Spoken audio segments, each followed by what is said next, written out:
Bonsoir, nous allons parler ce soir de Saddam Hussein.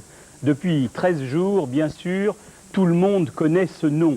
Mais qui est véritablement Saddam Hussein? Qui se cache derrière le maître de Bagdad? Depuis le début de la guerre du Golfe, chaque jour on s'interroge sur ses intentions et ses prochains mouvements.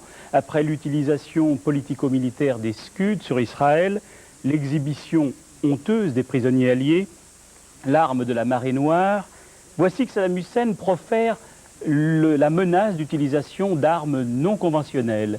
Et voici également que ces avions, 80 d'entre eux, se réfugient mystérieusement en Iran. Alors Saddam Hussein intrigue tout le monde, mais il fascine les uns et révulse les autres. Ici, on le compare à Hitler ou à Ceausescu, ailleurs, dans certains pays arabes, à un nouveau Nasser ou à Saladin, voire à Nabucodonosor.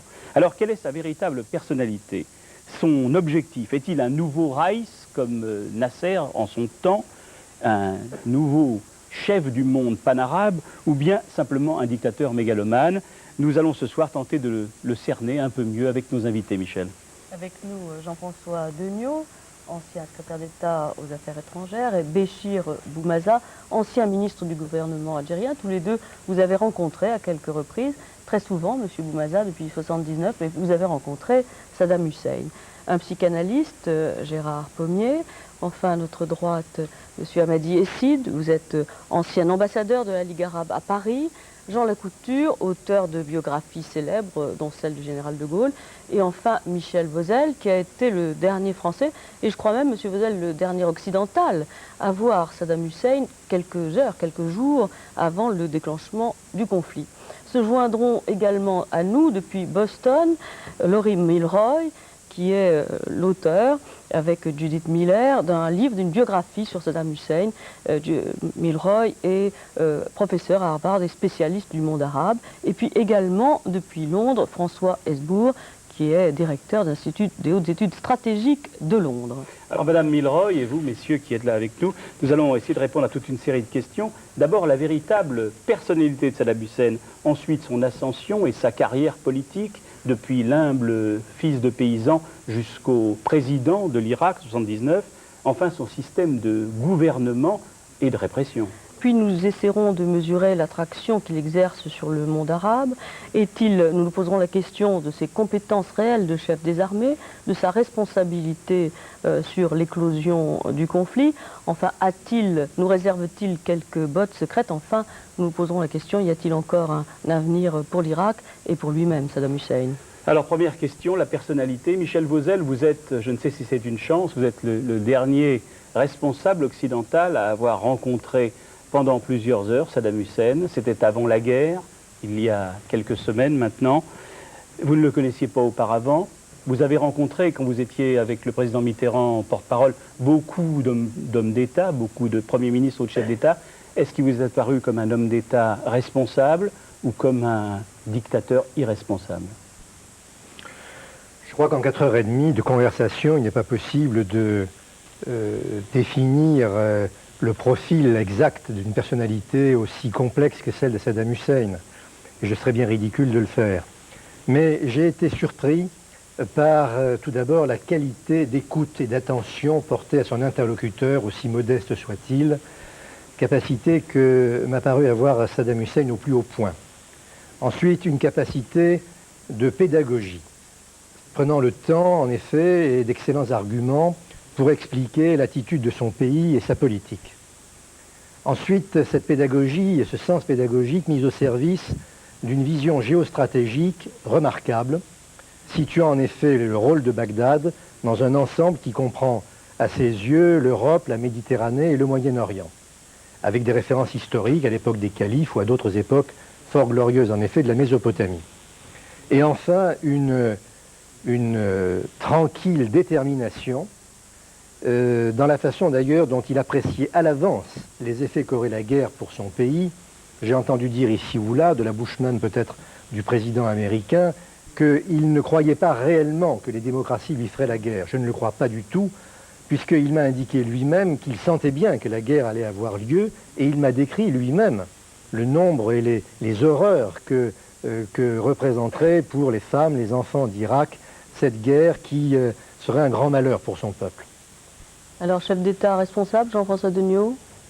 Et moi, mes souvenirs sont beaucoup plus anciens, ça remonte il y a plus de 10 ans, mais sans vouloir compliquer, j'aurais bien mis votre second chapitre avant le premier, parce que c'est difficile d'expliquer le caractère de quelqu'un sans faire référence à son ascension, à sa carrière. Comment il est arrivé au pouvoir? Qu'est-ce qu'il a dû accepter? Qu'est-ce qu'il a dû faire pendant les années obscures? Ça explique beaucoup de choses. Alors, je dis, moi, mes souvenirs sont vieux. J'avais été frappé à la fois par son sens du pouvoir. Vous l'aviez rencontré à quelle époque? Ah ben, il y a plus de 10 ans, quand j'étais ministre du Commerce extérieur, il y a plus de 10 ans. Et son sens du pouvoir, très très prononcé, en même temps une très grande solitude, mais vous me direz que ça va peut-être ensemble, le très grand goût du pouvoir et la solitude. Et puis, enfin, mais ça nos amis me contrediront peut-être, un mélange de calculateur assez habile et en même temps de méfiance à l'égard de tout ce qui peut se produire. Moi, je le considérais un peu comme un assez mauvais joueur de partie d'échecs, vous voyez, en début de partie, comme il l'a montré dans sa guerre contre l'Iran, mais un très bon joueur de fin de partie. C'est pas du tout la même nature. C'est-à-dire une façon de récupérer un échec initial en le sublimant, en le transformant en une guerre assez différente et un combat assez différent. Donc un personnage tout à fait complexe dont je crois que ce serait une profonde erreur de dire qu'il est fou. Oui, mais alors, il y a quand même une question qu'on se pose. Il parle toujours de « je suis un fils de Sumer », il parle toujours de Nabuchodonosor, de la tour de Babel, de Saladin, des Abbassides. Bon, est-ce que c'est pas quand même une espèce de plongée en permanence dans ce qui a été la grande époque des Arabes et en fait, pour compenser les difficultés du monde actuel? Monsieur Boumaza, Béchir Boumaza, vous avez été, vous, un ministre du gouvernement algérien, vous le connaissiez donc là aussi, quand il était un homme politique en train de monter. Quelle image avez-vous de lui? Je voudrais d'abord, si vous me permettez, faire une remarque qui s'adresse à la rédaction de TF1. Le titre de l'émission, Un nouveau Nasser ou un nouvel Hitler. Je dirais, tant mieux pour Nasser que 15 ans après sa mort, une vingtaine d'années après sa mort, qu'on ait rectifié, parce que je me souviens très bien du moment où, sur ces chaînes de télévision et dans la presse française, nous assistions au même amalgame. On disait Nasser égale Hitler. Oui, on disait, vous savez, c'est une façon de résumer. On disait Raïs, président, on faisait l'amalgame avec Reich. Je constate que Nasser n'est plus Hitler, puisqu'on se pose la question, est-ce que Saddam Hussein est un nouveau Nasser ou un nouvel Hitler? Non, mais là, vous réhabilitez Nasser. Si vous permettez, vous avez laissé les autres, n'est-ce pas, s'exprimer, ayez l'amabilité de me laisser m'exprimer. Bien sûr, on a tout le temps. Bon, voilà la première remarque. La seconde, je voudrais, dès le départ, rendre hommage à l'exposé de M. Vozelle, plein d'honnêteté intellectuelle, disant toute la difficulté qu'il y a de saisir le portrait d'un homme en quelques heures.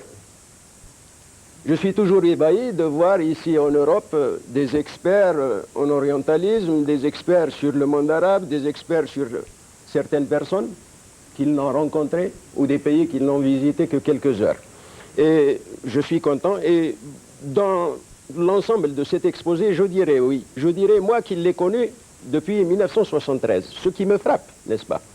Parce que quand on parle de dictateur, ce qui frappe, c'est ce dictateur, entre guillemets, c'est sa grande faculté d'écoute, sa grande curiosité intellectuelle, hein, et cela, c'est tout à l'opposé de l'image de dictateur. J'ajouterai, je reprends, M. Degnaud l'a rencontré, il était, si mes souvenirs sont bons, ministre du Commerce extérieur. Cela recoupe un peu ce que nous a dit M. Vozelle. Oui, il avait un grand projet.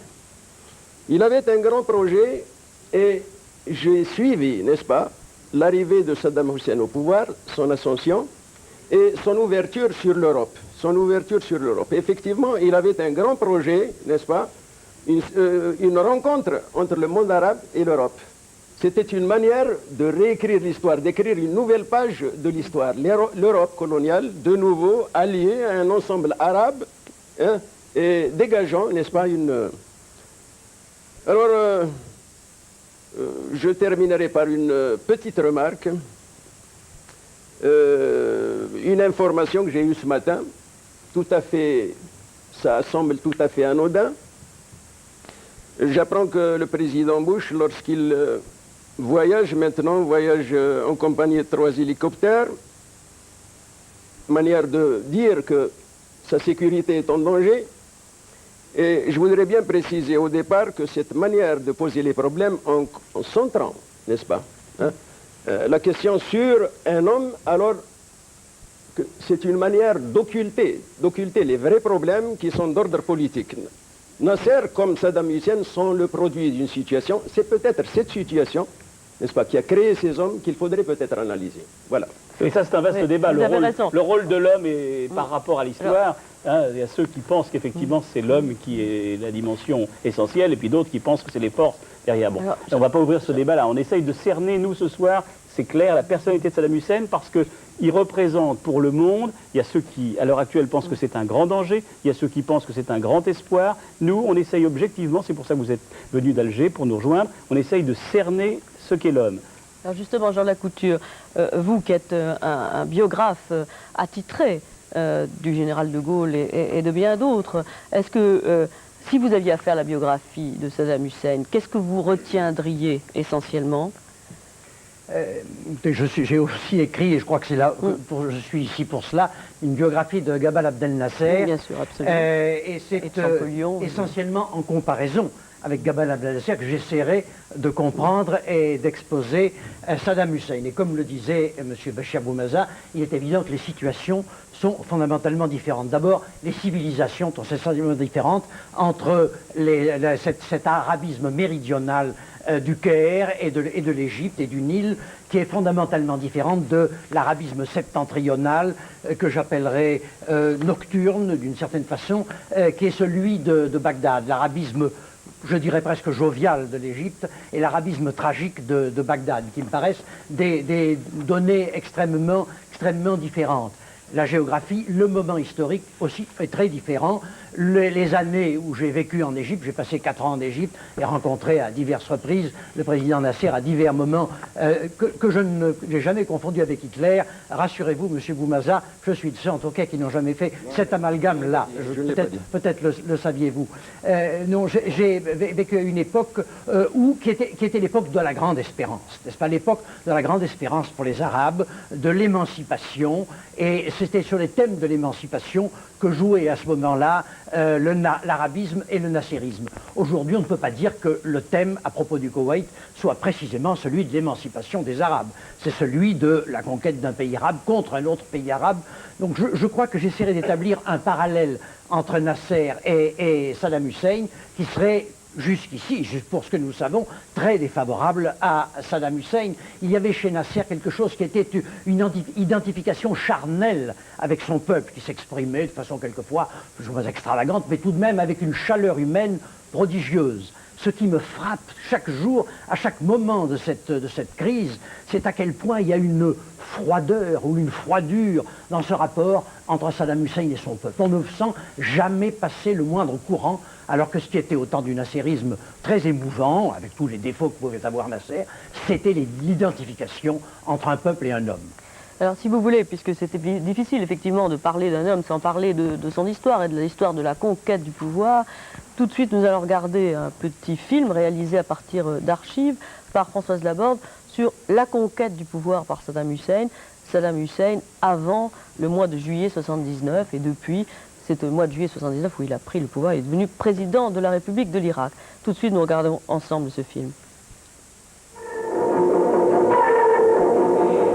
Saddam Hussein vu par la télévision irakienne, tour à tour présenté en chef vénéré, père de la nation arabe, guide du développement de l'Irak moderne, musulman pratiquant, Saddam Hussein n'hésite ni devant le style ampoulé, ni devant les références historiques glorieuses.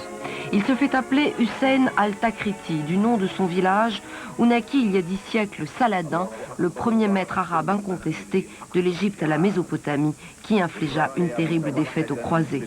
Aujourd'hui, Saddam Hussein se présente comme l'héritier de Saladin, le chef fanatiquement vénéré par 18 millions d'Irakiens, seul capable de réunir tous les Arabes dans une vaste nation panarabe. Le culte de la personnalité avec l'armée et la police secrète sont les 3 piliers du régime. Voici la reconstitution officielle du premier fait d'armes de Saddam Hussein. En 1959, il fomente un attentat contre le leader de l'époque, le général Qassem. L'attentat est manqué pour les jeunes officiers du parti Baas, commencent des années de prison et d'exil. Il lui faudra attendre 1968, avec le coup d'État réussi du général al-Bakr, pour accéder au pouvoir. Il devient vice-président du parti Baas et sera chargé de développer les relations avec la France et l'URSS, 2 pays dont l'armement vont permettre de consolider le nouveau pouvoir. Le parti Baas, qui se réclame d'un panarabisme social et prône la laïcité et la liberté religieuse, est bien vu de l'Occident. En 1972, Saddam Hussein est donc reçu à Paris, à l'Élysée, où il obtiendra l'appui de Paris pour la construction de la future centrale nucléaire d'Osirak. En novembre 1974, c'est au tour de Jacques Chirac de se rendre à Bagdad. La France passe du 15e au 2e rang des fournisseurs de l'Irak, qui devient à son tour le premier fournisseur de la France en pétrole. En juillet 1979, Saddam Hussein devient numéro 1 du régime. Le jour de sa nomination, il ordonne l'arrestation et l'exécution de 21 dirigeants du parti ou de l'État. Parmi eux, le vice-premier ministre et certains anciens amis ou compagnons d'armes. Les purges contre l'armée et les opposants sont sanglantes. Pour maintenir le climat de terreur, Saddam Hussein développe une police politique puissante qui surveille tout et tous. En 1980, il lance la guerre contre l'Iran. 9 ans de guerre sanglante qui feront plus de 1 million de morts. En jeu déjà le pétrole, le contrôle du châtel arabe, c'est-à-dire du débouché sur le Golfe. C'est au cours de cette guerre que Saddam Hussein utilisera les premières armes chimiques. Les Occidentaux, qui redoutent par-dessus tout l'intégrisme de Khomeini, protestent mollement. En 1981, les Israéliens lancent une attaque éclair. Objectif, détruire la centrale nucléaire de Tammuz, construite par la France. Les Israéliens sont persuadés que l'Irak veut utiliser la centrale pour retraiter le plutonium et construire ainsi une bombe nucléaire. En 1988, pour mater la rébellion des Kurdes, à Halabja, Saddam Hussein réutilise l'arme chimique. 5000 habitants mourront dans des conditions atroces. En 1989, la guerre terminée, il maintient sur pied de guerre une armée forte de 1 million d'hommes. La 4e armée du monde dispose de 5000 chars et de missiles longue portée. Dans le même temps, les purges se poursuivent. En 1989, un accident d'hélicoptère décime une fois de plus son état-major. Le ministre de la Défense, le propre beau-frère de Saddam Hussein, est tué dans l'attentat attribué au Raïs lui-même. Les relations de Saddam Hussein avec le reste du monde arabe ont toujours été marquées par la rivalité. Il conteste aussi bien la prééminence saoudienne sur les lieux saints que la volonté de puissance de son rival et voisin Hafez al-Assad. Dès lors, Saddam Hussein fera très vite le choix d'héberger les Palestiniens, y compris d'ailleurs les éléments terroristes comme Abu Nidal, après sa brouille avec le colonel Kadhafi, ou encore Abu Labas. Pour Saddam Hussein, le terrorisme est aussi une carte à garder en réserve, une carte manipulée par sa police secrète. En 1990, 2 événements commencent à alerter l'Occident. Le premier est l'exécution de Farzad Barzoft, journaliste britannique d'origine iranienne. Accusé d'espionnage par les Irakiens, il sera pendu à Bagdad, en dépit des appels à la clémence. Quelques mois plus tard, on découvre avec inquiétude que Saddam Hussein fait fabriquer en Grande-Bretagne des énormes pièces susceptibles de constituer un gigantesque canon. Saddam Hussein dément, ce ne sont que des éléments de pipeline irakien. Il raille les craintes occidentales et défie les gouvernements en montrant ce qu'il présente comme des détonateurs nucléaires déjà en sa possession. L'histoire, alors, s'accélère. Saddam Hussein se tourne vers le petit mais très riche État voisin du Koweït pour obtenir un soutien financier supplémentaire. L'Irak est exsangue, les prix du pétrole sont au plus bas. Saddam Hussein assure chacun de ses intentions pacifistes et le jour même où il convainc son ami, l'Égyptien Moubarak, il envoie ses troupes envahir le Koweït. Laurie Milroy, bonsoir. Vous êtes avec nous, je crois, en duplex depuis Boston. Vous êtes professeur à l'université Harvard. Vous avez écrit avec Judith Miller du New York Times ce livre, cette biographie de Saddam Hussein, qui vient d'être traduite en français. Alors, on vient de voir ce film de Françoise Laborde. Finalement, c'est aussi un homme qui règne sur son pays par la terreur. Vous racontez dans votre livre que le jour même où il a été investi du pouvoir, il a fait exécuter les principaux adversaires et qu'il y a eu une sorte de nuit des longs couteaux, pour reprendre l'expression consacrée concernant la nuit des longs couteaux d'Hitler. Laurie? Yes. Oui. How are you? Comment allez-vous? Bonsoir. Est-ce que vous avez entendu ma question? La question était, est-ce que c'est un homme Non, qui... je n'ai pas entendu. Est-ce que c'est un homme qui règne à Bagdad depuis maintenant une dizaine d'années, essentiellement par la terreur, en ayant éliminé tous ses opposants politiques et en ayant fait exécuter tous ceux qui s'opposaient à lui?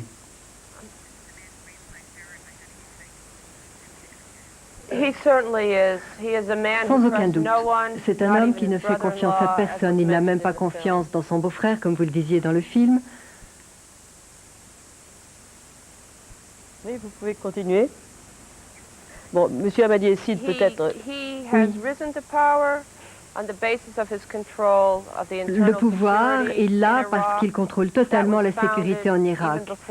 Et c'est une chose que l'on savait parfaitement, même avant 1968. C'est uniquement parce qu'il avait le contrôle de la sécurité, de l'appareil de la sécurité interne, qu'il a pu assurer sa position au sein du parti, dans le pays. Dans notre livre, nous indiquons comment en 1979, lorsqu'il a pris le pouvoir, son cousin, Hassan al-Bakr, a participé à une soirée le soir pour concrétiser, pour fêter son ascension. Et lors de cette réunion du parti, eh bien, il y avait plus de 20 personnes, 20 hauts fonctionnaires du parti qui ont été interrogés, qui sont allés directement à la mort à la suite de cela. Monsieur Hamadi Essid, dans cette quête du pouvoir par Saddam Hussein, est-ce que vous pensez que l'élément policier, la prise de contrôle à l'intérieur du parti, qui était le base, est-ce que tout ça a beaucoup joué? Est-ce que Saddam Hussein a méthodiquement pris le pouvoir? Je crois qu'on ne peut vraiment pas du tout parler de Saddam Hussein et de ce qui se passe en Irak en l'extrayant de la réalité géographique, politique et historique. Quand vous parlez de Saddam Hussein, en donnant l'impression que c'est un cas tout à fait particulier dans la région, ce n'est malheureusement pas vrai. Il est évident que cette région qui a connu des tourmentes terribles depuis l'ère de la colonisation jusqu'à l'ère qui allait être déterminante dans l'histoire et dans la formation des hommes politiques et qui est l'affaire palestinienne et la présence d'Israël. Sans revenir à tout cela, il est très difficile de plaquer des idées occidentales et d'analyser à travers, j'allais dire notre prisme, votre prisme occidental d'éthique démocratique européenne, ce qui se passe dans ces régions. L'Irak a toujours été... Permettez-moi une question. On peut plaquer ce qu'on veut. Simplement, il y a une réalité. Vous dites, au fond, il n'est pas plus sanguinaire que les autres de la région, que les voisins. Donnez-moi... Est-ce qu'on peut dire que le roi de Jordanie... Je laisse à M. Degnaud la... Non, mais répondez-moi. Est-ce qu'on peut dire que le roi de Jordanie a commis les mêmes crimes que ceux qui sont rapportés dans toutes les biographies de Saddam Hussein? Est-ce qu'on peut dire que l'émir du Koweït a commis les mêmes crimes? Est-ce qu'on peut dire que le roi... Je prends des exemples de régimes qui ne sont pas des modèles. Nous ne voyons pas des modèles pour nous à travers ces régimes. Mais est-ce qu'il y a eu les mêmes éliminations physiques, les mêmes utilisations, par exemple, de gaz chimiques contre les populations, comme pour les Kurdes? Autrement dit, est-ce que vous, à votre manière, pas du tout la question. Ce n'était pas la question. Non, ce n'était pas la question. Est-ce que vous n'essayez pas de le banaliser en disant « faut regarder tout ce qui se passe autour ». Non, ce n'était pas du tout la question. Et je ne voudrais surtout pas passer pour quelqu'un qui est en train de justifier Saddam Hussein. Si vous voulez poser une autre question, je suis prêt à répondre. Mais la question était comment il a accédé au pouvoir. Je dis malheureusement, dans cette région, il y a eu beaucoup d'accessions au pouvoir, non seulement dans cette région, mais dans d'autres. Des accessions au pouvoir qui ne se sont faites ni d'une manière démocratique, ni d'une manière pacifique. Alors, si on veut aujourd'hui, a posteriori, commencer à trouver tout d'un coup qu'il y a là un Hitler dont on ne savait pas du tout qu'il portait les germes de tous ces crimes, je trouve qu'il y a quelque chose d'hypocrite. Ce qu'il y a d'hypocrite, c'est qu'il y a quelques années, il était reçu, il n'avait pas changé. Vous êtes en train de parler de ce qui s'était passé il y a quelques années lors de son accession au pouvoir. Ce film que vous venez de montrer, la première partie, on aurait parfaitement pu la montrer à tous les chefs d'État qui lui ont tendu la main et qui l'ont reçu. Et comme, et ce qui est très important, si vous voulez, puisque nécessairement on doit parler de la perception arabe de Saddam Hussein, il est évident que Saddam Hussein, pour moi et pour tous les Arabes qui aspirent à la démocratie, n'est pas l'exemple du démocrate et du libéral. Simplement, quand l'Occident, et c'est ça qui est en train de faire la fracture, non que nous ne soyons pas d'accord sur la nécessité de la démocratie, ce qui est en train de faire la fracture, c'est cette hypocrisie qui consiste à recevoir ici et à continuer à recevoir Sharon, qui pour tous les Arabes représente le criminel qui est responsable de 35 000 victimes au moins au Liban, plus de Sabra et Shatila, de le recevoir ici en tant que ministre du Commerce, et il était reçu par un homme qui est aujourd'hui un exemple du démocrate et du libéral, et tout d'un coup de trouver qu'il y a à côté de cela le seul Hitler de la région, le seul dictateur de la région. Ce que nous demandons, et ce qui est extrêmement important, si vous voulez que l'on ait un véritable dialogue sur la démocratie, sur les Hitler, sur les Nasser, c'est que vous usiez des mêmes normes pour toute la région et que vous compreniez que cette région, hélas, ne connaîtra pas la paix, ne connaîtra pas la démocratie tant que le problème global de la région n'a pas été réglé. Ceci n'est pas du tout pour dire qu'il faille prendre en otage le peuple koweïtien pour réclamer l'autodétermination pour les Palestiniens, pas du tout. J'ai toujours condamné l'invasion puis l'annexion du Koweït, mais malheureusement aujourd'hui, le problème se pose d'une manière beaucoup plus globale. Monsieur Degnaud, Saddam Hussein n'est-il ni pire ni meilleur qu'un autre dans la région? Non, mais c'est vrai, comme plusieurs d'entre nous vous l'ont dit, moi, j'aime pas beaucoup non plus le titre Nouvel Hitler ou Nouveau Nasser, parce que... Admettons que c'était une commodité. C'est un peu simplificateur. C'est un peu simplificateur. Par exemple, Pierre Vidal-Naquet, ce matin dans Libération, qui a été un des opposants de la guerre d'Algérie, un des appuis des Algériens lorsqu'ils cherchaient à se libérer de l'oppression, entre guillemets, coloniale française. Et Vidal-Naquet dit ce matin, c'est un personnage de type hitlérien. Donc c'est pas, le titre là reflète ce qui se dit. De toute façon, c'est une commodité, on est bien d'accord. C'est un titre. C'est un titre. Ça se dit. Alors, tout ça est un peu plus compliqué, c'est vrai. Et moi, j'ai été plutôt de ceux qui ont essayé, assez tard, d'éviter cette guerre, en pensant que quand on commence une guerre, on ne sait jamais comment elle finit. Et il n'y a pas d'exemple qu'une guerre se termine avec les conséquences de ceux qui l'avaient souhaité, même s'ils ont gagné. Et dans ces conditions, si on pouvait trouver une solution à l'origine de ce conflit, ça aurait sans doute été préférable. Mais à partir du moment où on voit dans le comportement, et je ne dis pas que ce soit le seul, je suis d'accord avec M. Esside, il y a d'autres exemples dramatiques dans la région. Mais on voit un comportement qui est quand même violemment antidémocratique. Je ne sais pas si ça vient de sa formation, je ne sais pas si ça vient du Nord par rapport au Sud, comme l'a dit la Couture. Je ne sais pas si c'est une tradition ou un caractère personnel, mais il y a un moment où il faut que nous aussi, on ait des réflexes simples. Et moi, je n'aime pas les prisonniers de guerre mis en otage sur les cibles. Je le dis très franchement, je considère qu'à ce moment-là, on a choisi un camp et que les démocraties doivent réagir. Jean Lacouture, je crois qu'on peut révéler que tout à l'heure, avant d'entrer à l'antenne, vous me disiez, c'est vrai que les Irakiens, c'est absolument un peuple différent du peuple égyptien. Est-ce que vous pensez que cette brutalité qu'on prête au peuple irakien justifie ou ne justifie pas que Saddam Hussein règne avec ses méthodes et de cette façon-là, et ait pris le pouvoir de cette façon-là? Je ne crois pas avoir dit, contrairement à ce que dit Jean-François Degnaud, que les gens du Nord étaient plus méchants que les gens du Sud, n'est-ce pas? Je suis un méridional qui a beaucoup de sympathie pour les gens du Nord, n'est-ce pas? Tout à fait, mais simplement, l'histoire de l'Irak est une histoire tragique. C'est pas la peine de remonter à Nabuchodonosor, qui n'est pas un personnage tout à fait particulièrement sympathique. Et d'ailleurs, je m'étonne tout de même de référence. Moi, je reviens encore à mon Nasser. On ne peut pas imaginer Nasser se référant au pharaon. C'était absolument inimaginable. D'abord, il était un bon musulman, et pour lui, les pharaons, c'était des païens. C'était une chose épouvantable. La référence au pharaon était absolument inimaginable, n'est-ce pas?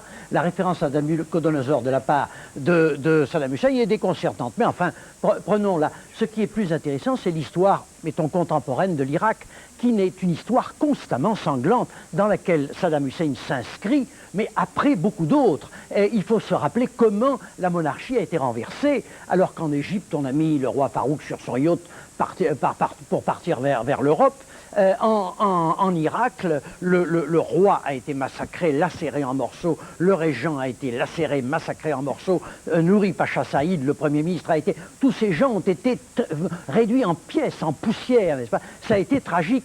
Après, quand le général Qassem, pour lequel que Saddam Hussein a essayé d'assassiner, alors que c'était un général populaire, Qassem. C'était une version irakienne de Nasser, pour le coup, n'est-ce pas?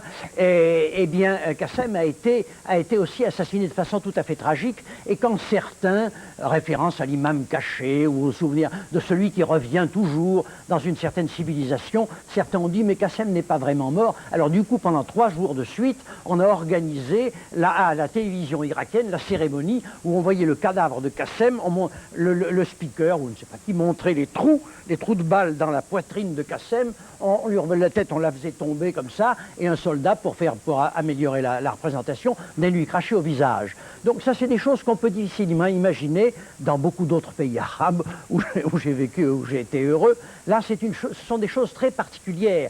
La violence est inscrite dans l'histoire de ce pays. Elle ne sera pas éternellement inscrite, la violence. Nous avons été un peuple horriblement violent à certaines époques.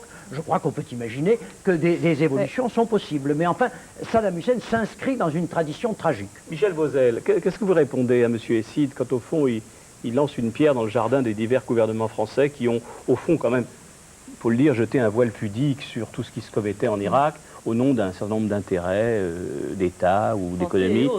Français et autres. Je vous demanderai tout à l'heure, peut-être à notre interlocutrice à Boston, parce que les Américains, à un moment donné, aussi, ont envisagé un virage vers l'Irak. Qu'est-ce que vous pensez? Est-ce qu'on n'a pas finalement été un peu léger dans l'appréciation de la situation intérieure au nom d'autres intérêts? Je ne crois pas qu'on ait été léger. D'autre part, il est toujours facile, en effet, de juger a posteriori ceux qui ont eu des responsabilités d'État, qu'ils soient de droite ou de gauche, en l'occurrence. Il y a 2 problèmes.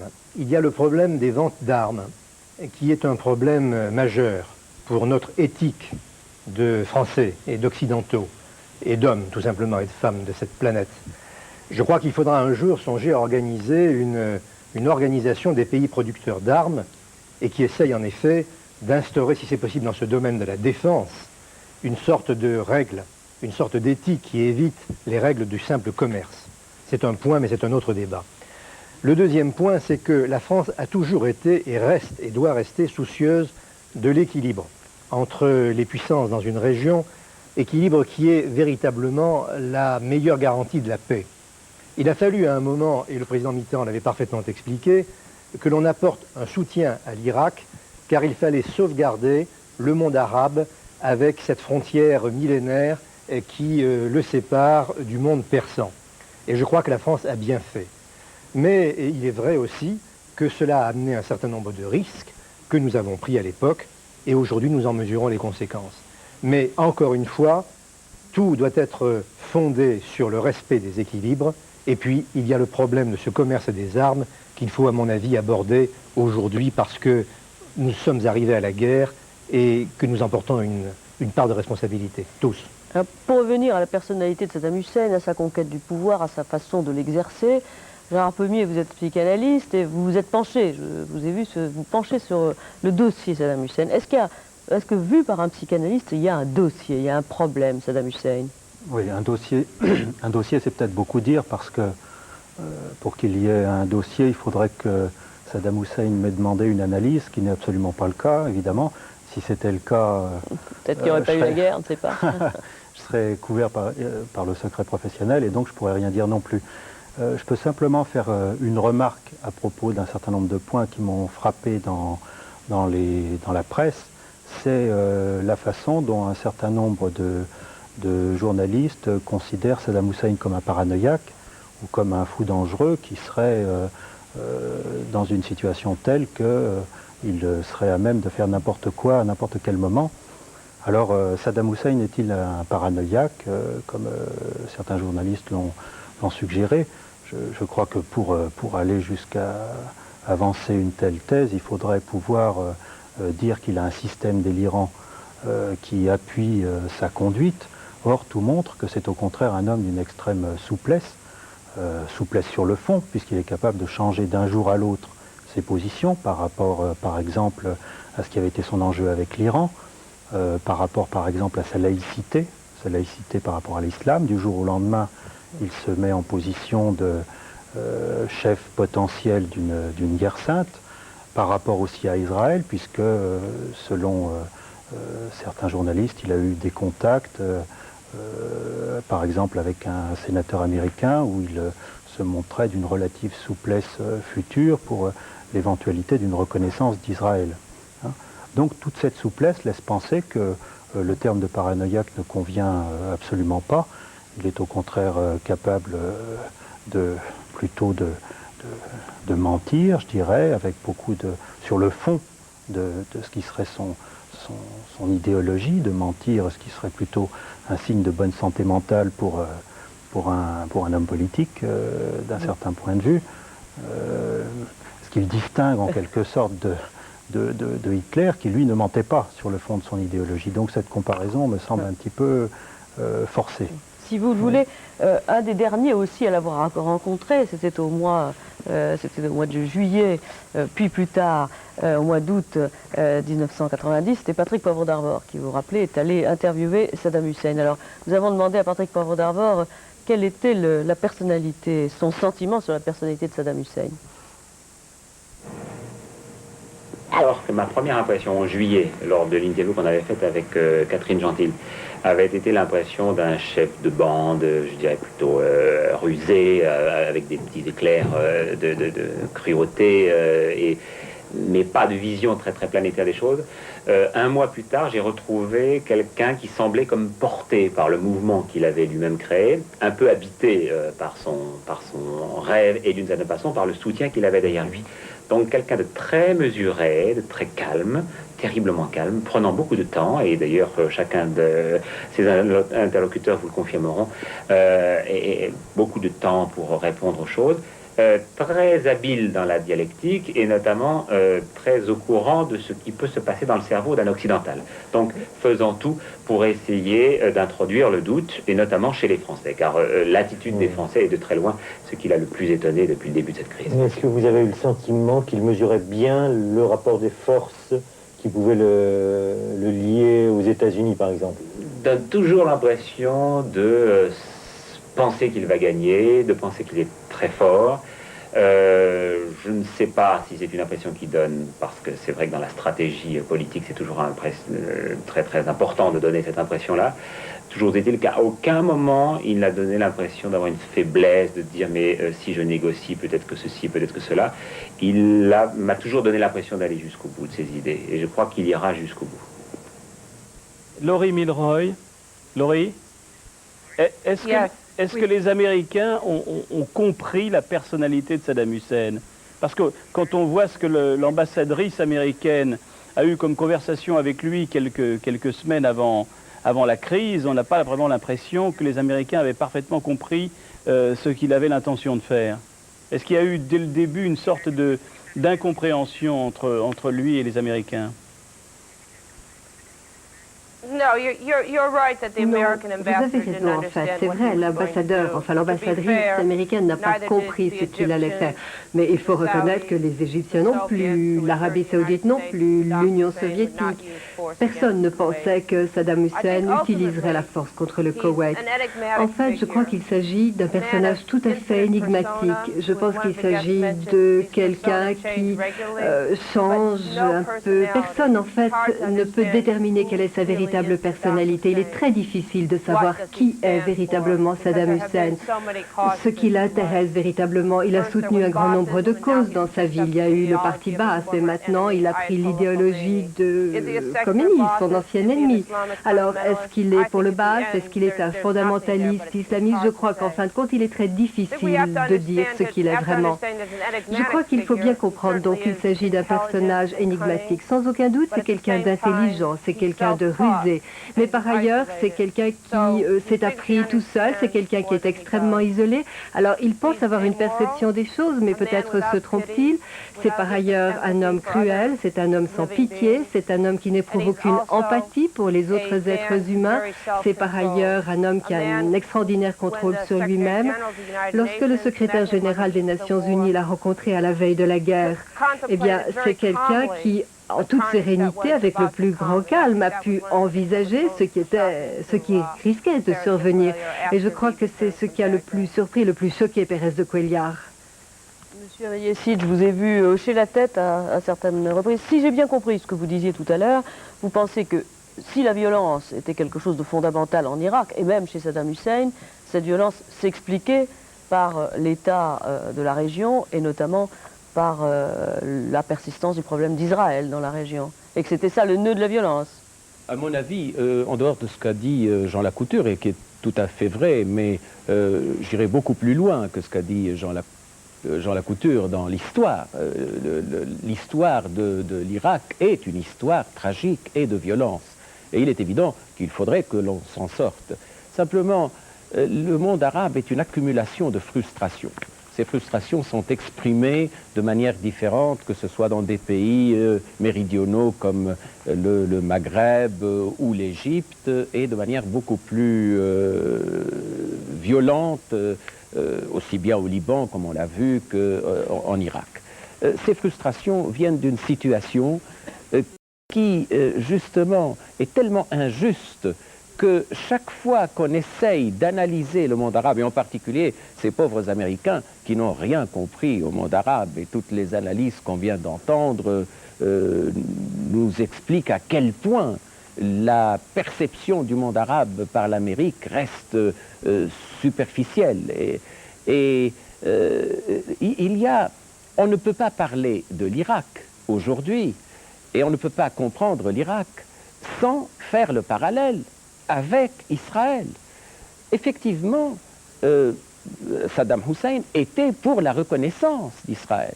Et il l'est toujours, j'en suis convaincu. D'abord, il l'était parce que à tous les sommets, beaucoup, franchement. À tous les sommets arabes, il y a une chose qui est de reconnaître Israël, et qu'Israël reconnaisse en même temps les droits des Palestiniens, et autre chose qui consiste à dire: nous allons nous faire des concessions les unes après les autres et attendre qu'Israël accepte de reconnaître les Palestiniens chez eux. Si de l'origine de la guerre, c'est quand même la conquête du Koweït, ce n'est pas la lutte contre Israël. Nous sommes en train d'expliquer la personnalité de Saddam Hussein.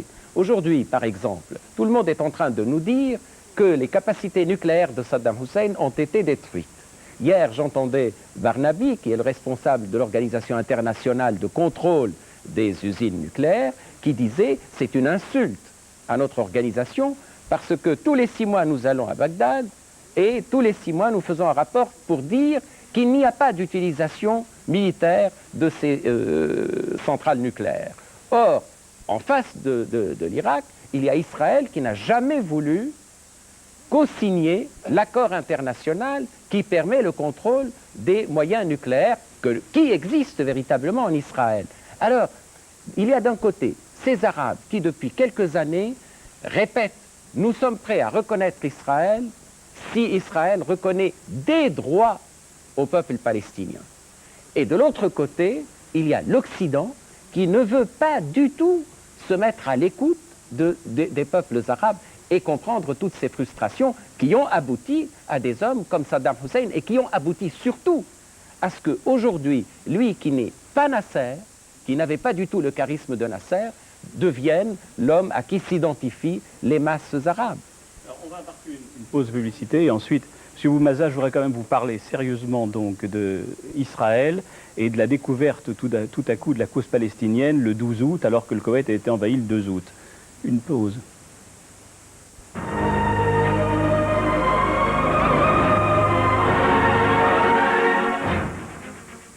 Béchir Boumaza, M. Essid parlait à l'instant, il y a quelques instants, de l'intérêt de Saddam Hussein pour le problème palestinien. Mais il a quand même conquis le Koweït. Après un mois où on ne parlait que du Koweït, il avait des discussions avec les autorités koweïtiennes, avec d'autres États. On ne parlait pas de la Palestine. Et tout d'un coup, le 12 août, quand la réprobation internationale a commencé à se manifester, il s'est mis à s'intéresser beaucoup à la Palestine et à l'affaire des Palestiniens. Même chose pour un homme qui vient du bas, donc d'un socialisme laïque, et qui tout d'un coup devient quasiment le commandeur des croyants. Est-ce qu'il n'y a pas un espèce d'opportunisme absolu de Saddam Hussein? Écoutez, je crois que je ne reviendrai pas sur ce qui a été dit, sur le film qui a été présenté, qui est un montage, qui exprime peut-être une certaine vision, qui empêche justement le dialogue. Je suivais tout à l'heure votre télévision, vous savez, j'aime bien suivre certains spots de télévision, publicitaires, et il me souvient qu'à une marque de publicité, il y a un couple qui essaye d'installer sa table, et le mari qui fait une remarque sur un verre de cristal qui serait sale. Et la femme de répondre, non, il est très propre, c'est tes lunettes qui sont sales. Il faut donc essuyer tes lunettes. Bon, ce préjugé, je crois que ce genre de... M. Degnaud, vous allez répondre après. Je crois que ce genre... Vous avez des choses à répondre. Oui, je crois que ce genre de débat, ce qui nous intéresse dans ce genre de débat, il y a une guerre là-bas qui est menée. Il faut essayer de comprendre pourquoi cette guerre et comment mettre fin à cette guerre. Il y a des guerres qui se succèdent depuis 50 ans. Dire pourquoi ces guerres et comment réellement mettre fin à ces guerres. Alors, pour en revenir à l'Irak et à votre question sur la Palestine. Vous savez, l'Irak, il suffit de regarder une carte pour comprendre quelque peu sa politique. C'est, je crois, votre Napoléon qui a dit la politique d'un pays est dans sa géographie. L'Irak est là et il est sensible, n'est-ce pas, à deux problèmes très importants, celui du Golfe et celui de la Palestine. Et je ne laisserai pas dire en passant que c'est par opportunisme que Saddam Hussein s'intéresse à la Palestine. Si vous lisiez les mémoires d'un général anglais comme Gluck Pacha ou d'autres écrits sur la Palestine, vous auriez remarqué que l'Irak a été un pays, quels que soient les régimes, qui a été constant dans ses positions vis-à-vis de la Palestine. C'est une question qui sensibilise au plus haut point, si vous voulez. Est-ce qu'il a envahi le Koweït pour négocier sur la Palestine? Bon, s'agissant du Koweït et de la liaison qu'il y a entre le Koweït et la Palestine. D'abord, il n'a pas attendu un mois, comme vous dites, M. Carrero. J'ai dit 12 jours. Sa proposition, c'est le 12. C'est le 12 août, donc 10 jours après. Oui. Je ne suis pas là pour justifier la politique de Saddam Hussein. Vous pensez très bien qu'il ne m'a pas consulté, n'est-ce pas, pour pénétrer au Koweït. Je suis là pour essayer d'expliquer comment on a pu lier ces deux questions.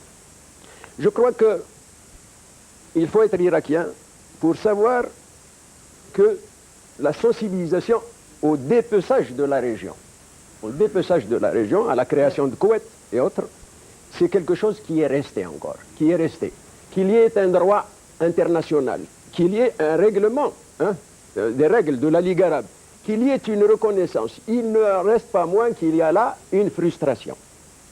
Le problème de la Palestine, c'est un problème qui a été vécu depuis 1948. Je voudrais revenir en arrière, parlant de cette crise, ne pas la faire reprendre à partir du 2. Dire que, en réalité, et je crois que dans le débat nous y viendrons... M. Boumaza, on vous interrompt parce qu'on reviendra, si vous voulez, là-dessus, mais je voudrais entrer face à ce lien entre le Koweït et la Palestine. Est-ce que vous pensez, vous, Monsieur Degnaud, est-ce que la frustration justifie l'annexion du Koweït le 2 août? D'abord un mot sur le caractère de Saddam Hussein, pour en terminer à mon avis. Toute personne qui obtient le pouvoir absolu est, dans une large mesure, un solitaire et donc un inconnu. Et c'est pas moi qui ai dit, il y a un moment où on juge l'arbre à ses fruits. Et donc il faut voir ce qu'il donne pour le juger. Alors revenons à l'affaire du Koweït, qui est quand même la cause directe du conflit actuel. Je crois, personne ne le conteste, l'Irak n'a jamais reconnu vraiment l'existence d'un Koweït indépendant, en considérant que c'était une création du colonialisme et du colonialisme anglais, un peu comme, si vous voulez, en Syrie, on a toujours considéré que le Liban était un peu une création du colonialisme français. Jamais Damas n'a accepté un ambassadeur libanais à Damas, n'a envoyé un ambassadeur syrien à Beyrouth. Et dès le début, c'est-à-dire dès 1961, les Irakiens disent le Koweït, ça n'existe pas. C'est pour nous priver de l'accès à la mer, c'est pour diviser les pays producteurs de pétrole. C'est une manœuvre classique de l'impérialisme. On constate après que Saddam Hussein déclenche une guerre contre l'Iran, pour le pétrole comme vous l'avez dit, aussi pour l'accès à la mer, pour corriger l'accord d'Alger de 1975. Il ne réussit pas sa guerre. Il la transforme avec le soutien des Occidentaux, comme l'a rappelé M. Vauzel, depuis donc près de 10 ans, enfin 8 ans, avec le soutien du monde arabe, qui a peur du côté révolutionnaire iranien et sans entrer dans les détails de l'islam chiite par rapport aux sunnites. Il a le soutien du monde arabe et il arrive à se sortir de cette guerre, pas pour ses motifs bilatéraux qui ont été les siens au début, qui sont tout à fait précis, le châtel arabe et le pétrole, non, parce qu'il devient une espèce de rempart de l'ensemble de la péninsule arabique et de tous les régimes, modérés, monarchistes et autres. Et là, comment est-ce que ça commence? Très franchement, ces demandes ne sont pas déraisonnables au début, n'est-ce pas, à l'égard du Koweït. Il conteste, on le sait, l'existence du Koweït. Mais il veut annuler la dette que le Koweït a sur lui, qui est une dette énorme, et le Koweït, c'est le riche entre les riches. Il conteste une histoire de champ pétrolier qui est un mitoyen, là, qui est une histoire mitoyenne classique, et il dit aux Koweïtis, soit vous annulez la créance que vous avez sur moi, soit vous augmentez mes revenus pétroliers. Et puis bien sûr, derrière tout ça, il y a l'accès à la mer. Alors on peut, c'est quand il y a un divorce, d'habitude, il y a des torts, je ne dis pas réciproques à égalité, mais il y a des torts un peu des deux côtés. Et les gens qui ont dit on l'a un peu poussé à la faute, on ne lui a pas donné la chance de trouver un compromis, n'ont peut-être pas tout à fait tort. Mais la faute qu'il fait, même si, vous voyez, on l'a un peu poussé à la faute, c'est d'attaquer. C'est d'attaquer, lui, arabe, un autre pays arabe. Alors moi, je comprends toutes les frustrations dont nous avons parlé, nos amis arabes qui sont présents. Je comprends tout à fait que le monde arabe cherche son unité et essaye de retrouver ce qui a été à un moment sa force, sa splendeur, et dont nous avons profité dans je ne sais combien de domaines scientifiques, culturels et autres. Mais je trouve que là, le cas est mauvais. Et je suis de l'avis de Carrérou, c'est-à-dire qu'au début, même si dans le fond de tous ces conflits de la région, il y a bien sûr les rapports entre Israël et les pays arabes, et que nous avons tous dit, il faut la sécurité absolue et définitive d'Israël, et il faut une patrie pour le peuple palestinien. Nous l'avons tous dit. Vous savez, il y a quelqu'un qui est beaucoup mieux que moi qui a dit, dans cette région du monde, c'est pas qu'il y ait trop de gens qui aient tort, c'est qu'il y a trop de gens qui ont raison. C'est-à-dire qui ont vraiment un dossier, qui peuvent plaider en disant on a le droit à la sécurité et puis on a le droit à une patrie. Et moi je trouve que nous avons eu raison à un moment de mettre un coup d'arrêt parce que c'est pas sur le problème palestinien, c'est pas sur le problème de la sécurité d'Israël qu'il est intervenu au départ, c'est sur un problème qui lui était propre et où, bon, on lui a refusé un chèque peut-être à tort, mais dans ce cas-là on n'a pas le droit de prendre la banque. Michel Vauzel. Non, il n'y a pas d'excuse à apporter à Saddam Hussein. Nous essayons ce soir d'essayer de cerner sa personnalité, si j'ai bien compris. Et en effet, si, on a beaucoup d'autres questions, si la haute mission qu'il se donne à lui-même est de faire de Bagdad le phare du monde arabe et du monde musulman, dans sa rivalité par rapport à Damas et au Caire, qui est une très ancienne affaire dans l'histoire de l'islam et du monde arabe, il y a évidemment deux éléments qui sont coessentiels. D'une part, quand on va en Irak, on se rend compte que ce n'est pas un pays méditerranéen du tout, bien entendu, mais qu'il est tout à fait orienté. Ce sont deux fleuves prestigieux et remarquables qui coulent vers le Golfe. Et que donc l'Irak, si ce débouché vers le Golfe ne lui est pas autorisé, ne peut pas vivre dans des conditions qu'il considère comme étant celles de sa sécurité. Il y a ce premier point. Et ça, quel que soit le dirigeant irakien, quel que soit le régime, ça sera toujours un problème. Et le deuxième point, c'est que si on veut en effet donner à Bagdad ce rôle de phare du monde arabe et du monde musulman, en effet, il faut que l'Irak soit à la fine pointe du combat pour la Palestine. Donc on a bien en effet les deux éléments qui, à 10 jours de distance, sont essentiels pour faire de Bagdad... Ces deux éléments expliquent Saddam Hussein.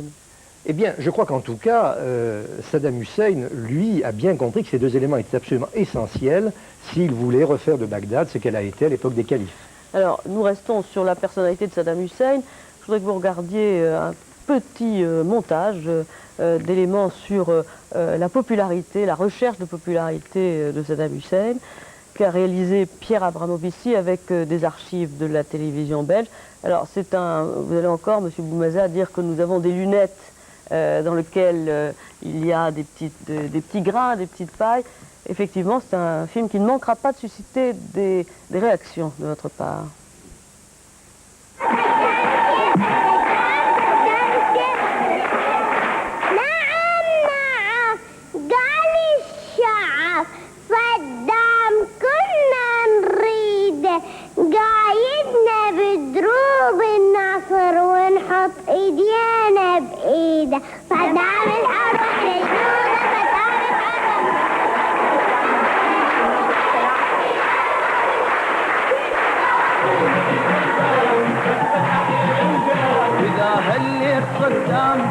كل يوم بشرى إذا هنيت صدام تهل كل يوم بشرى إذا بدرس مريت إذا مريت بالبصرة تضحك شمسها والليل تهل في نار قمرة إذا بدرس مريت إذا مريت بالبصرة تضحك شمسها والليل تهل في نار قمرة صلاح الدين هون كل الهلا بين صلاح الدين هون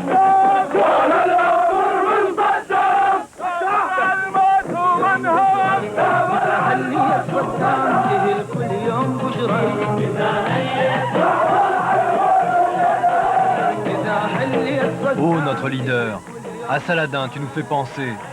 Quand tu apparais, Saddam, le bien apparaît tous les jours. La joie nous vient quand tu arrives. Le bonheur, pour nous, est dans tes pas. Comme il est aimé, cet homme que le monde entier déteste. Comme la foule se presse pour l'acclamer. Saddam Hussein est apparemment porté et soutenu par son peuple. Mais cela, c'est l'imagerie officielle. Un chromo sucré, véhiculé par une exceptionnelle propagande. Une propagande simple, mais efficace. Saddam Hussein est omniprésent, lui ou son image. Saddam par-ci, Saddam par-là, grand ou petit, à gauche ou à droite, il est partout.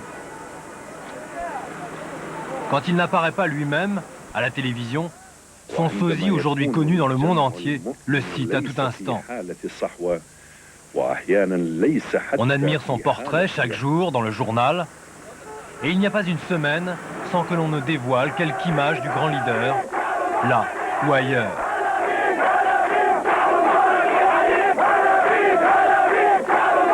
Tout cela, c'est le travail efficace du parti Baas, le parti au pouvoir, devenu au fil des épurations sanglantes l'instrument personnel de Saddam Hussein.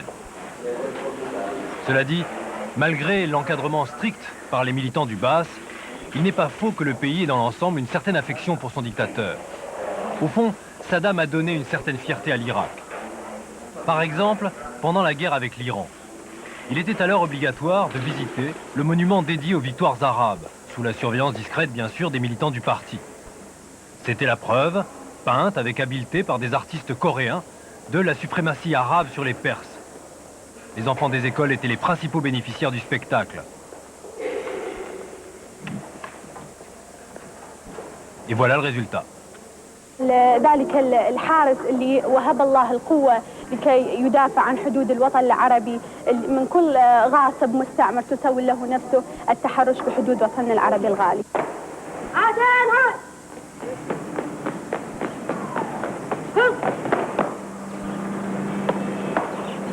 Comme dans tous les régimes autoritaires, l'effort de la propagande porte d'abord sur les enfants. Classiquement, l'endoctrinement passe par le culte de l'armée, de la patrie et du chef. Une génération entière vénère Saddam Hussein. La génération future, celle qui devait croire aveuglément en lui, leader éclairé, puissant et infaillible.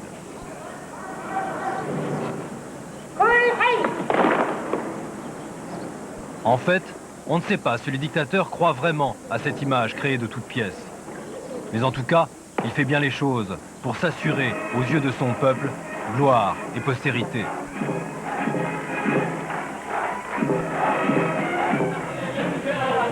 Ainsi à Bagdad, le monument dédié aux martyrs de la guerre avec l'Iran, qu'on peut confondre facilement avec un temple élevé à sa gloire. Ici, dans ce luxueux musée, tout en marbre, rigoureusement propre et soigneusement entretenu, point de martyrs, mais une exposition permanente, consacrée à la vie et l'œuvre du président bien vivant, comme on doit le savoir, né dans une famille modeste du nord de l'Irak. Des photographies en grand nombre retracent toutes les étapes de sa carrière. Les esprits chagrins diront sans doute que les martyrs absents, ici, sont en fait tous ceux qu'il a éliminés pour arriver au sommet du pouvoir. On a repoussé très loin les limites du culte de la personnalité mélangé à la mégalomanie du personnage. Pendant la guerre avec l'Iran, Saddam avait imaginé de faire reconstruire l'ancienne Babylone entièrement en ruine. Selon la tradition assyrienne, le roi Nabuchodonosor avait imprimé de son sceau quelques briques des murailles. Saddam Hussein en a évidemment fait autant, s'identifiant pour tous à la gloire passée de l'antique cité et du grand roi. Quelquefois, les experts en manipulation du parti basse ont du pain sur la planche. Ainsi, au début de la crise du Golfe, Saddam s'est découvert une passion subite pour Dieu, guerre sainte oblige. La propagande a donc dû vendre le personnage, inaugurant des mosquées ou confiant en prière. Étonnant quand on sait que le pays est officiellement laïque. Mais ici, il n'y a pas de publicité comparative et on peut tout inventer. Plus la ficelle est grosse, plus ça marche.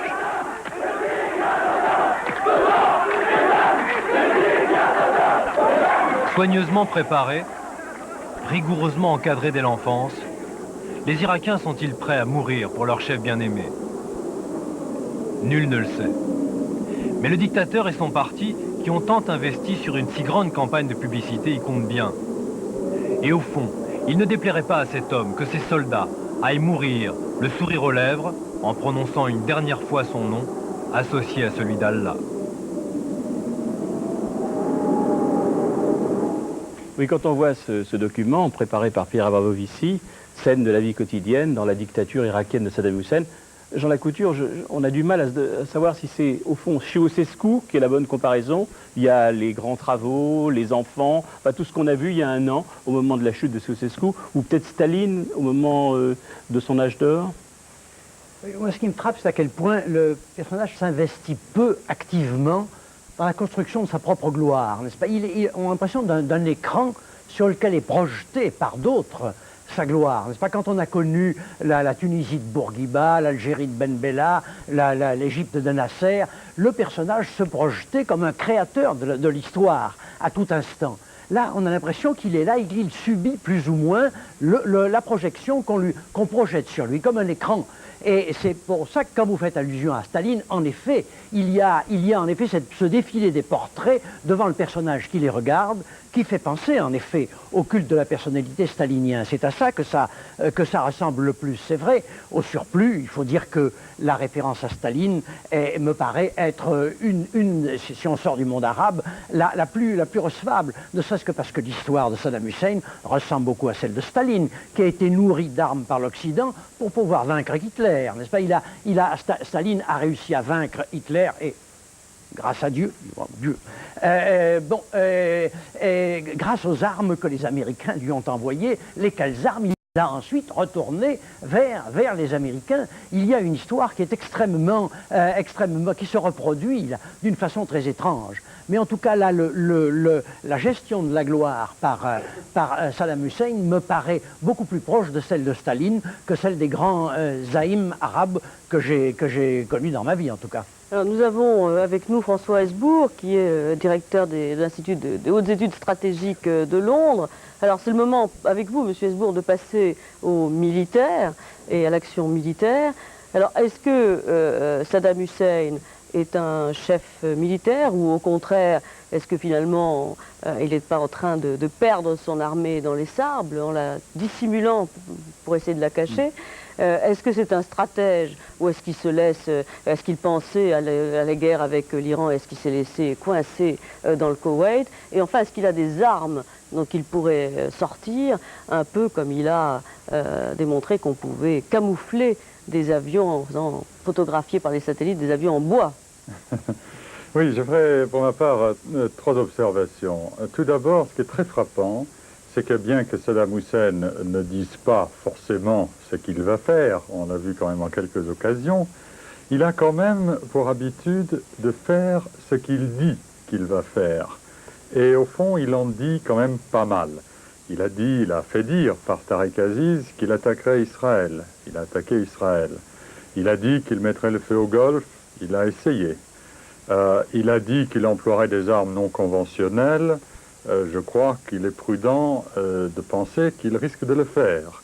Il a dit que le Koweït demeurerait pour toujours la 19e province de l'Irak, etc. Il y a, à partir de là, à partir de ce comportement qui consiste à faire ce que l'on dit, quelque chose qui fait effectivement penser, non pas en ce qui concerne l'idéologie, ni même en ce qui concerne le profil psychique, mais qui fait effectivement un petit peu penser à Hitler. C'est-à-dire qu'au fond, beaucoup de choses qui sont en train d'être faites avaient été annoncées. Ceci a bien entendu des implications pour la suite du conflit. La deuxième observation, c'est que Saddam Hussein agite en fait un petit peu comme un chef de, je n'ose pas dire chef de bande, parce que ça paraît un petit peu trivial, mais un petit peu comme un chef de tribu qui connaît merveilleusement son territoire, qui connaît donc merveilleusement le monde arabe, la manière dont réagissent les masses arabes,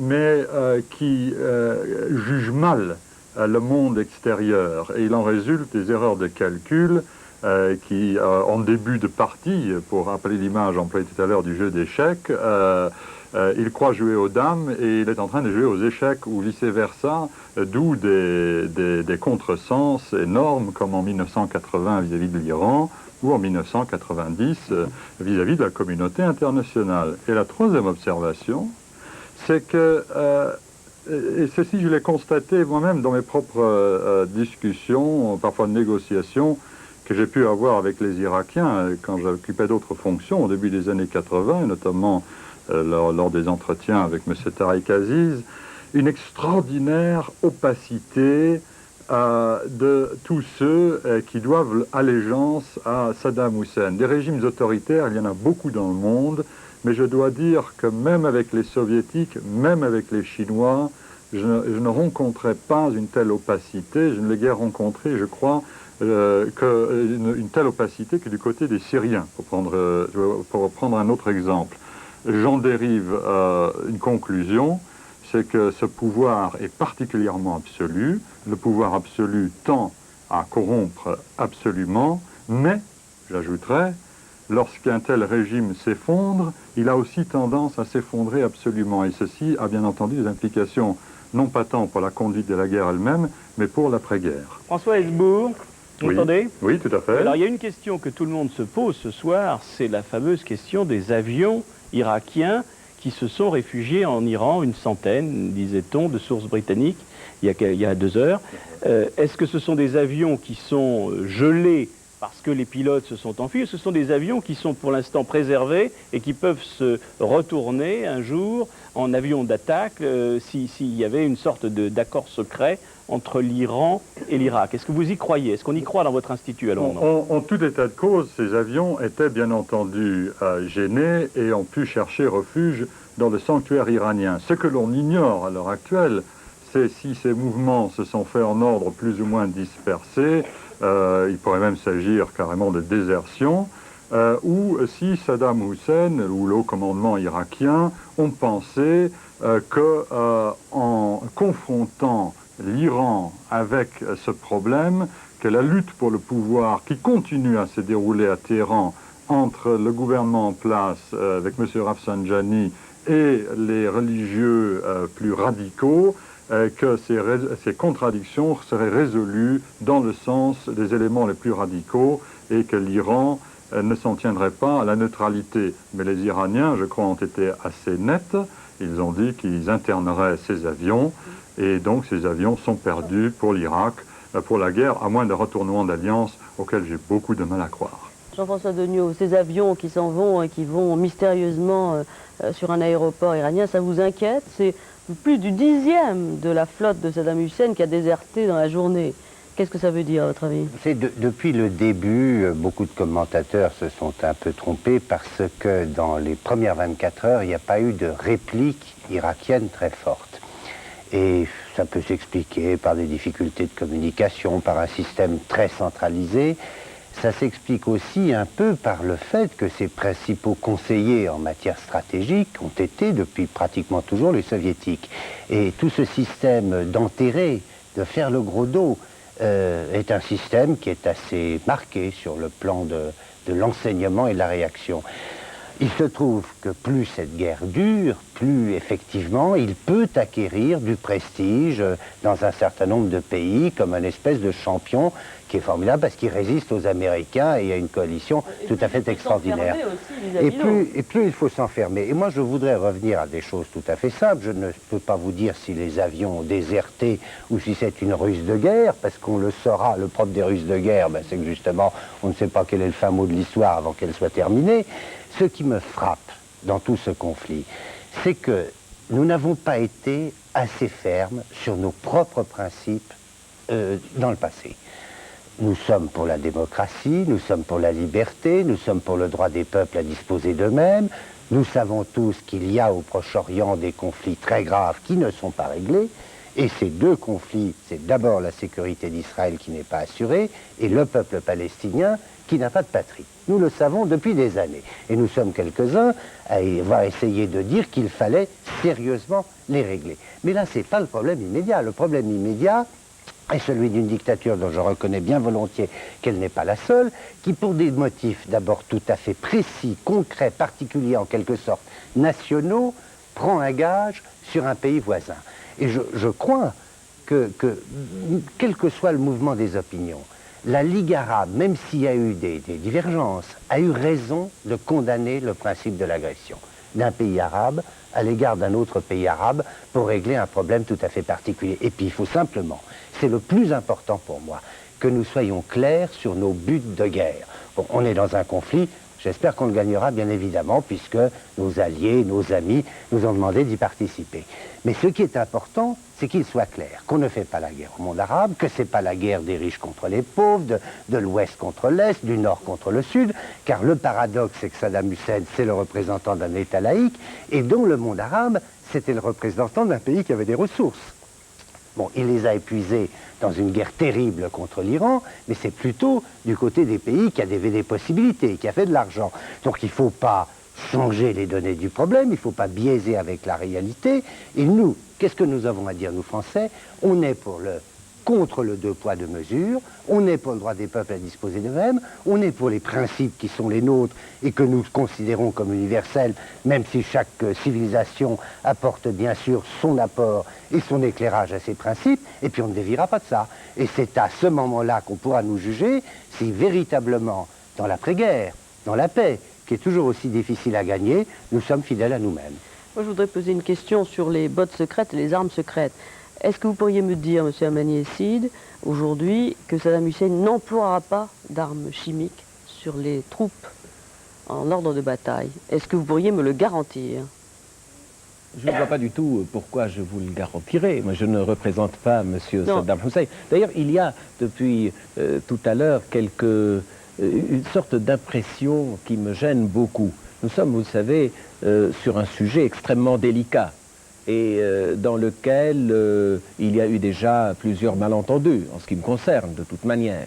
Tout à l'heure, vous m'avez compris, mais vous m'avez peut-être mal résumé. Je ne suis pas du tout d'accord pour le lien, et je ne parlais pas du lien entre l'affaire palestinienne et le Koweït, absolument pas. Mais je dis que nous parlions des frustrations j'explique les frustrations par l'absence de solution au problème palestinien. C'est pour cela que je suis très content. Qui aboutissent à une guerre, mais pas une guerre, franchement, mais même, il y en a alors, peu quand même. Si l'on parle de ces frustrations-là, parce que vous avez également un autre peuple qui depuis plus de 40 ans n'a pas de patrie sur sa propre terre, et il est évident que, comme disait Degnaud, un jour ou l'autre, même cette guerre terminée à l'avantage de qui vous voulez, il y aura d'autres guerres tant qu'il n'y a pas de solution. Et je suis, tout le monde le sait, pour une solution dans laquelle, entre Israël dans la région comme une partie qui participe au développement de l'homme dans la région, à condition qu'elle accepte également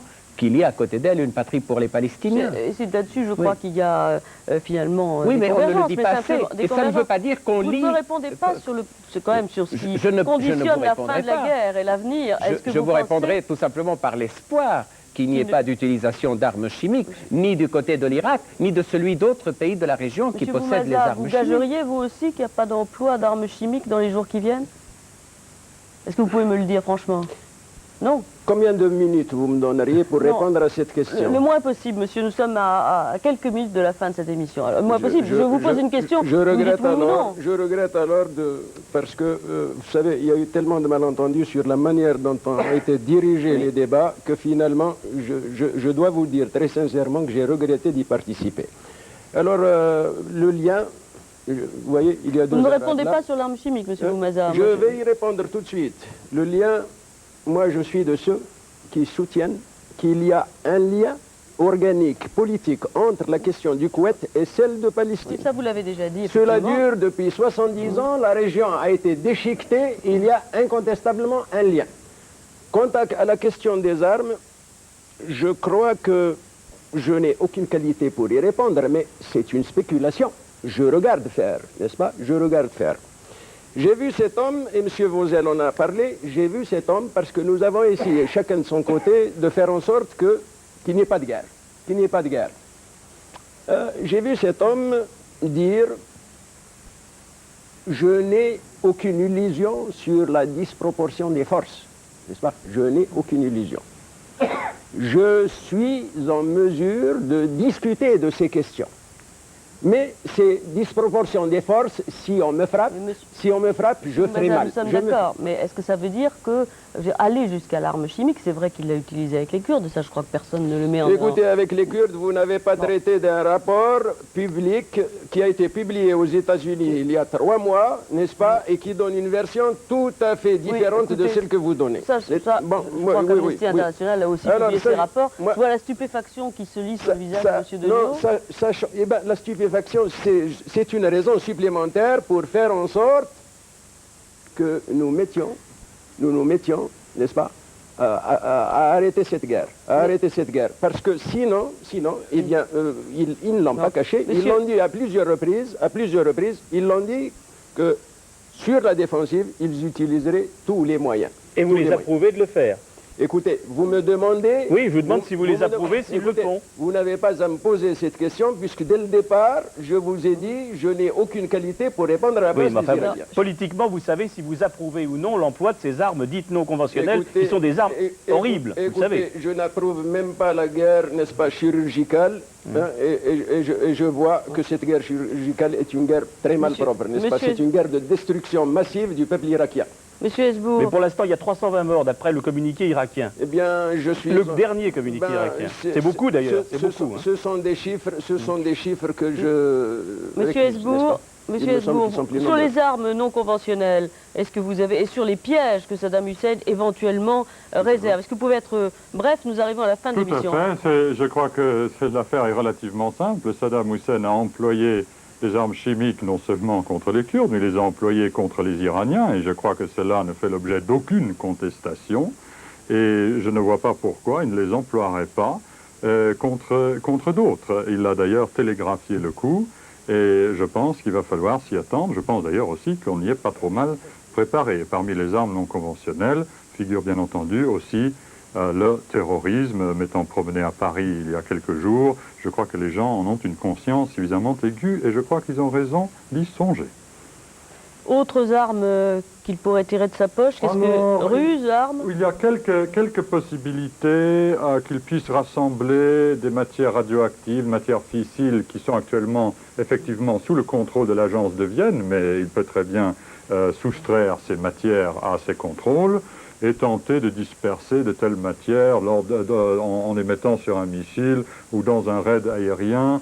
Je ne pense pas que ça donnerait grand-chose. Et enfin, il pourrait tenter de renouveler son expérience pétrolière récente ou encore tenter un raid suicide d'avions Sukhoi 24, des Fencer, qui font partie de son arsenal, pour tenter un raid aux armes chimiques, aux bombardements chimiques, peut-être contre Israël. Je pense que les Israéliens ont parfaitement raison de continuer à maintenir leur population dans un état de grande vigilance contre la guerre chimique. Michel Vauzel, vous avez tenté de sauvegarder la paix, vous, en étant une sorte d'ambassadeur non mandaté, mais enfin qui allait dans le sens de la démarche du gouvernement français. Aujourd'hui qu'il y a la guerre, qu'on nous parle, là, François Hesbourg nous parle de ces menaces, est-ce qu'il vaut mieux la faire le plus vite possible et la gagner le plus vite possible? Justement, je pensais, en songeant aux téléspectateurs qui nous suivent en ce moment, que peut-être ils éprouvent un sentiment de malaise en nous voyant parler tranquillement autour de cette carte du Moyen-Orient et cerner la personnalité de Saddam Hussein en cherchant des termes exacts. Alors qu'il y a des familles en Israël, en Arabie, il y a des soldats, des familles de soldats qui doivent nous trouver un peu froids dans l'analyse. Et nous devons prendre en compte le fait que c'est tout de même parce que Saddam Hussein a envahi le Koweït et l'a annexé que tout a commencé.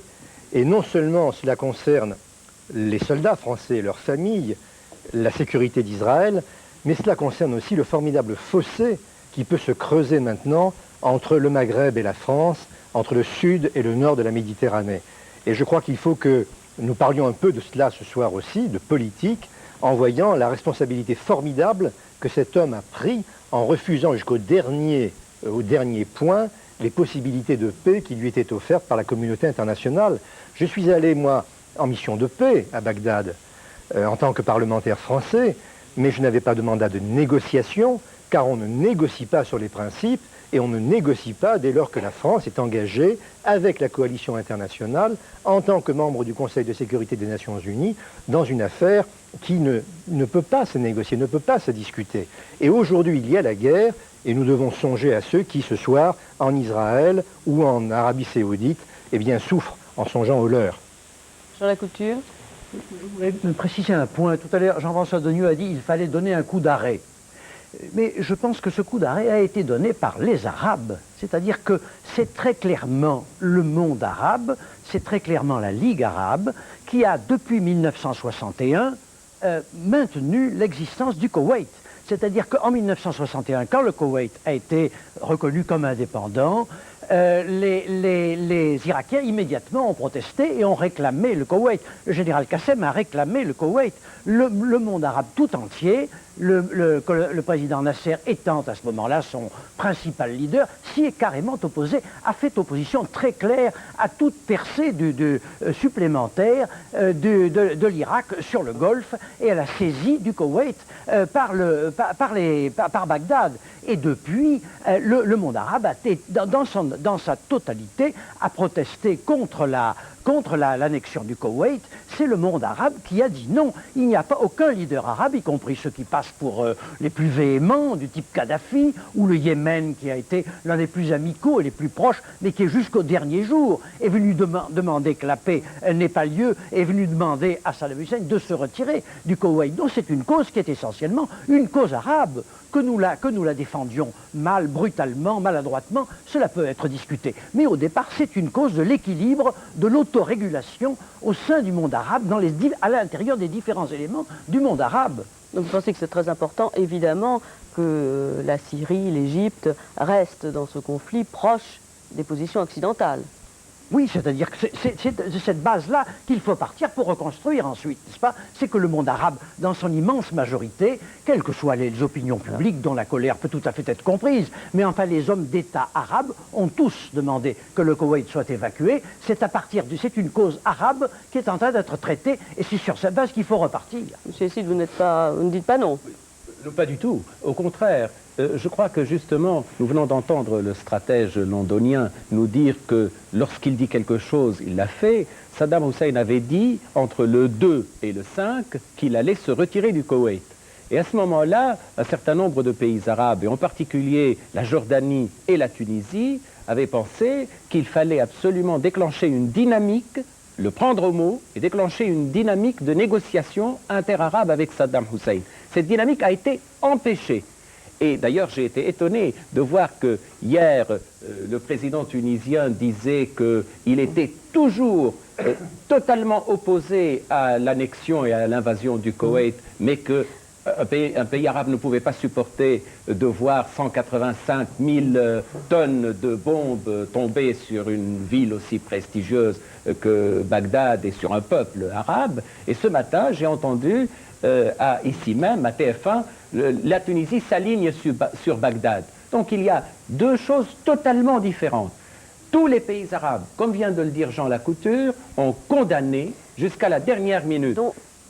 Donc si Saddam Hussein avait évacué le Koweït, tout aurait été possible. Il n'y a pas eu véritablement de temps laissé aux Arabes pour essayer de négocier qu'ils se retirent. Jean-François Degnaud, 6 mois, c'était pas assez? Je vais ajouter simplement une chose sur la France, justement, pour continuer ce que disait Jean-François Degnaud.